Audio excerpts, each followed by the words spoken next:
আগামী ১ জুলাই থেকে সরকারি কর্মকর্তা কর্মচারীদের জন্য নবম জাতীয় পে স্কেল কার্যকর হতে যাচ্ছে।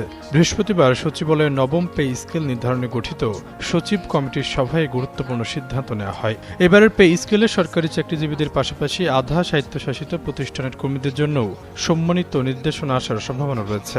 সচিবালয় সূত্রে জানা গেছে, প্রস্তাবিত নবম পে স্কেলে নিচের স্তরের কর্মচারীদের বেতন ও সুযোগ সুবিধা সবচেয়ে বেশি বৃদ্ধির বিষয়টি গুরুত্ব পাচ্ছে। তুলনামূলকভাবে উপরের স্তরের কর্মকর্তারা কম সুবিধা পেতেন। সরকারি চাকরিজীবীদের পাশাপাশি শিক্ষক, পুলিশ, স্বাস্থ্যকর্মী, মাঠ প্রশাসন ও বিচার বিভাগের সব পর্যায়ের কর্মকর্তা কর্মচারীর এই নতুন পে স্কেলের আওতাভুক্ত থাকবেন। এছাড়াও বিভিন্ন গ্রেডের মধ্যে বিদ্যমান বেতন বৈষম্য কমিয়ে আনতে বিশেষ সুপারিশ করছে পে স্কেল। পেনশন সুবিধা পাওয়ার ক্ষেত্রে বড় ধরনের পরিবর্তনের প্রস্তাব করা হয়েছে। যারা বর্তমানে কম পেনশন পাচ্ছেন তাদের পেনশনের ১০০% পর্যন্ত বৃদ্ধির একটি প্রস্তাব সচিব কমিটির সভায় আলোচিত হয়েছে।